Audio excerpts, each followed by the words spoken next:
राधे राधे दोस्तों, आपके लिए फिर से नई कहानी लेकर आ गई हूँ और वेलकम है आपका मेरे यूट्यूब चैनल में। चलिए कहानी शुरू करते हैं। गुंजन जल्दी जल्दी काम निपटा रही थी। दाल और सब्जी बन चुकी थी, बस फुलके बनाने बाकी थे। तभी अभिनव किचन में दाखिल हुआ और गुंजन के करीब रखे गिलास को उठाने लगा। उसने जानबूझकर गुंजन को हौले से स्पर्श करते हुए गिलास उठाया और पानी लेकर बाहर निकल गया। गुंजन की धड़कनें बढ़ गईं, एक नशा सा उसके बदन को महकाने लगा।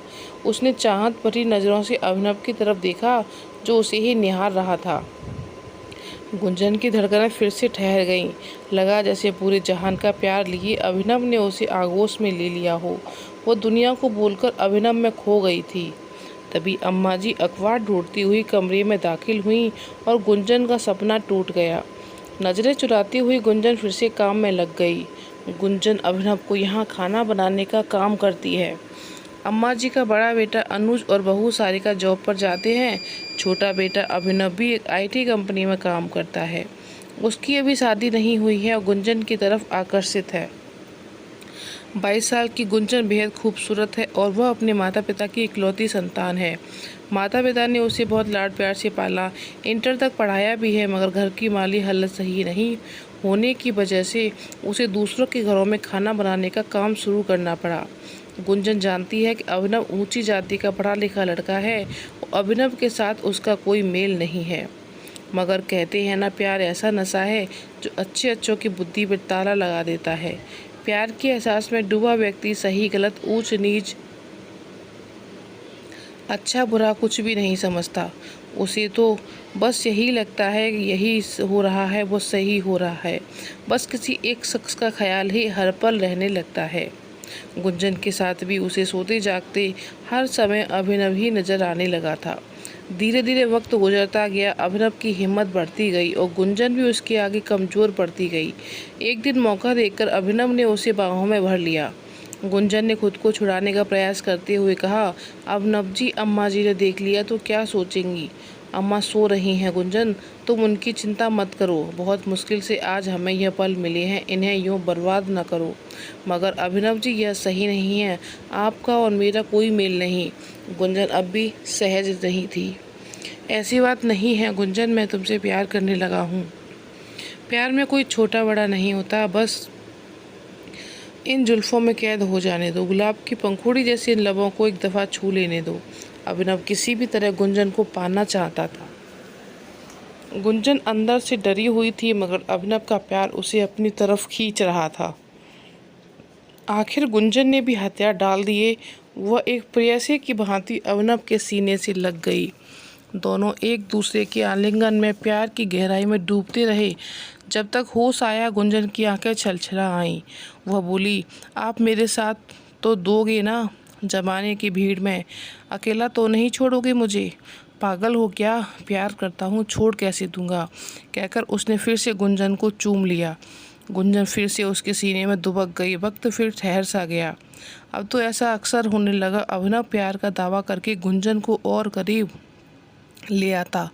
दोनों ने प्यार के रास्ते पर बढ़ते हुए मर्यादा की सीमाएं रेखाएं तोड़ दी थीं। गुंजन प्यार के सुहाने सपनों के साथ एक सुंदर घर संसार के सपने भी देखने लगी थी। मगर एक दिन वह ये देखकर हैरान हो गई, अभिनव के रिश्ते की बात करने के लिए एक परिवार आया हुआ है। माँ बाप के साथ एक आधुनिक आकर्षक स्टाइलिश लड़की बैठी थी। अम्मा जी ने गुंजन से कुछ खास बनाने की गुजारिश की थी। गुंजन ने तो सीधा पूछ लिया, ये कौन लोग हैं अम्मा जी? ये अपने अभी को देखने आए हैं। इस लड़की से अभी की शादी की बात चल रही है। सुंदर है ना लड़की? अम्मा जी ने पूछा तो गुंजन ने हाँ में सिर हिला दिया।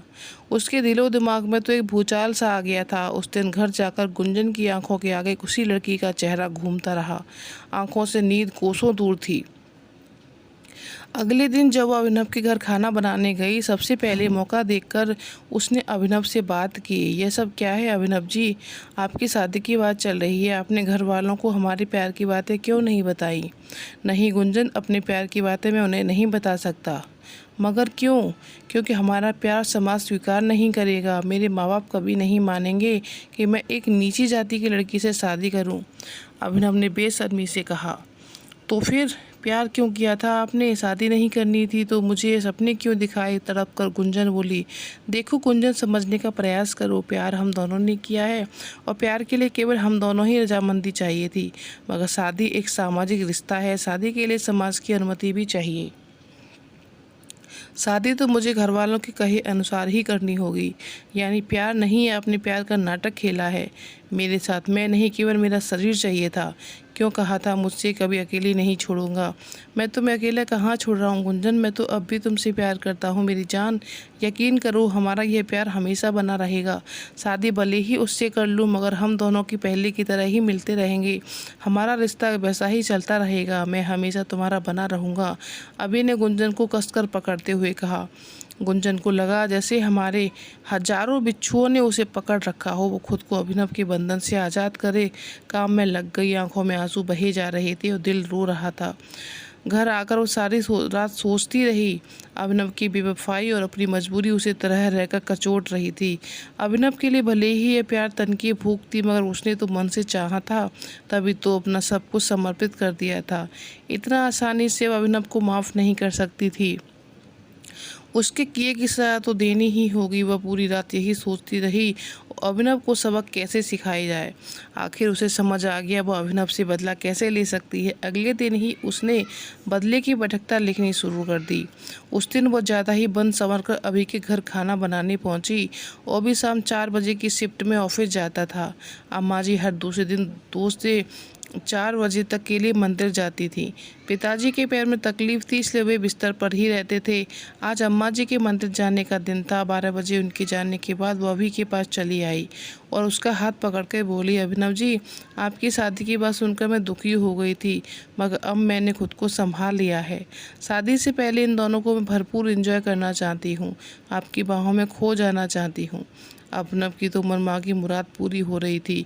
उसने झट गुंजन को करीब खींच लिया। दोनों एक दूसरे के आगोश में खोते चले गए और 2 जिस्म एक प्राण बन गए। बेड पर अभी की बाहों में मचलती गुंजन ने सवाल किया, कल आप सच कह रहे थे अभिनव जी, शादी के बाद भी आप मुझसे ये रिश्ता बनाए रखोगे ना?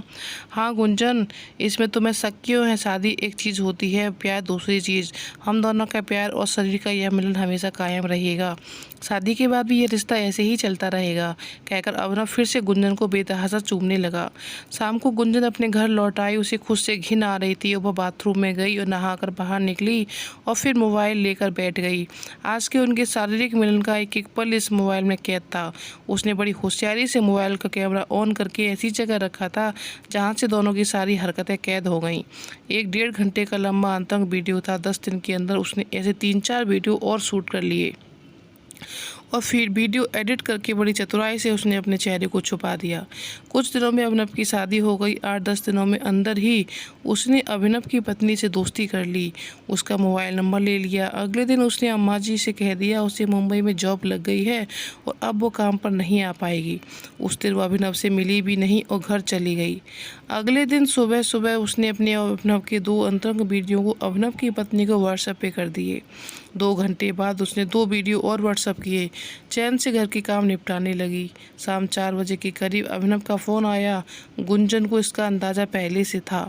उसने मुस्कुराते हुए फ़ोन उठाया तो सामने से अभिनव का रोता हुआ स्वर सुनाई दिया, गुंजन, तुमने ये क्या किया मेरे साथ? मेरी शादीशुदा ज़िंदगी ही अभी ठीक से शुरुआत भी नहीं हुई थी और तुमने ये वीडियो भेज दिए। तुम्हें पता है माया सुबह से मुझसे लड़ रही है, अभी अभी सूटकेस लेकर हमेशा हमेशा के लिए अपने घर चली गई। गुंजन, तुमने ये क्या कर दिया मेरे साथ? अब मैं क्या करूँगा? अब तुम न घर के न घाट के। गुड बाय अभिनव। वाक्य पूरा कर गुंजन ने फ़ोन काट दिया। उसने आज अभिनव से बदला ले लिया था, खुद को मिले हर आंसू का बदला। आज उसे महसूस हो रहा था जैसे उसके जख्मों पर किसी ने मरहम। तो गाइस, कैसी लगी आज की स्टोरी कमेंट करके बताइएगा हमें, और अगर अच्छी लगी हो तो हमारे चैनल को लाइक शेयर सब्सक्राइब करिएगा।